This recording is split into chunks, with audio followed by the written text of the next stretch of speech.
Good morning, everyone. I assume everyone knows which book I'm going to review today, but I'll once again introduce it. The book which I'm going to review today is called I Am Malala.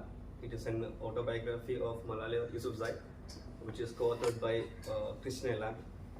So, who is Malala?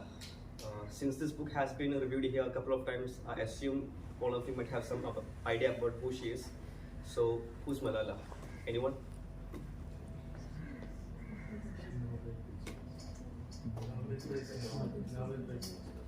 Other than that? Okay. So Malala is a very common name. She's a very common name and is a person. But for most of us, when we think about Malala, we either think see her as the Malala, the girl who was shot by Taliban, or Malala, the youngest Nobel Prize winner. But there's more to her story, more to where she came from, and more to who she is. And this book gives us an insight more to her story and the struggles she faced before she became the Malala that we know of. So let's start this from the beginning. So Malala was born on 12th of July 1997. For those who don't know, she actually has two siblings, two brothers, and she is the eldest of them. But she's actually the second child in her family. Her parents' first child was unfortunately a stillborn. So at the time of Malala's birth, there was a lot of hopes and prayers. But when Malala was born, these hopes and prayers weren't exactly satisfied.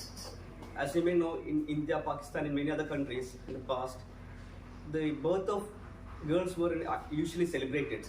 And Malala was also born at dawn, which was considered an inauspicious sign by her people, the Pashtuns. But her parents loved her nonetheless, especially her father.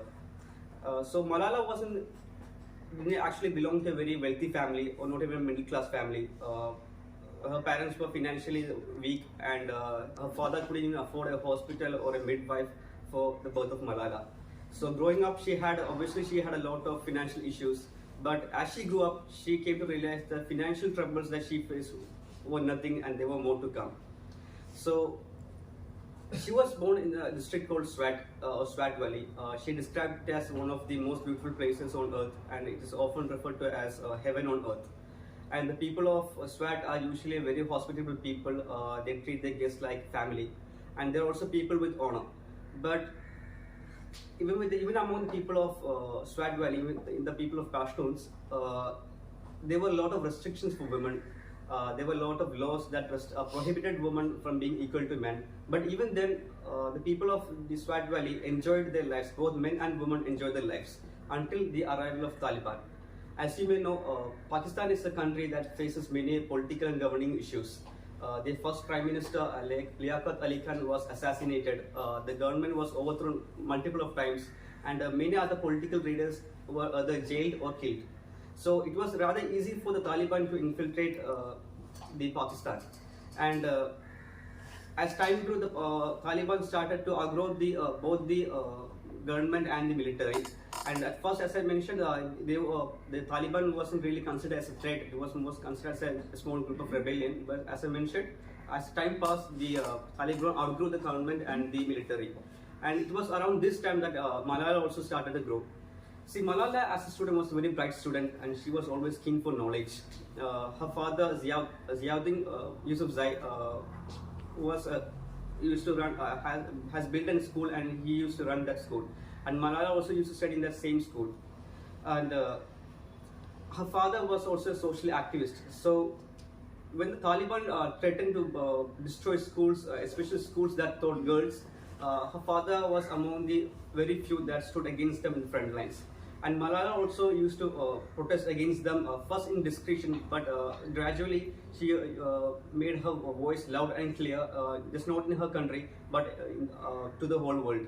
So the Taliban obviously saw Malala, her father, and several other activists as potential threat, and they even made death threats against them.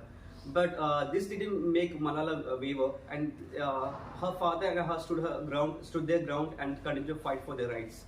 But things took a quick change, a drastic change in her life.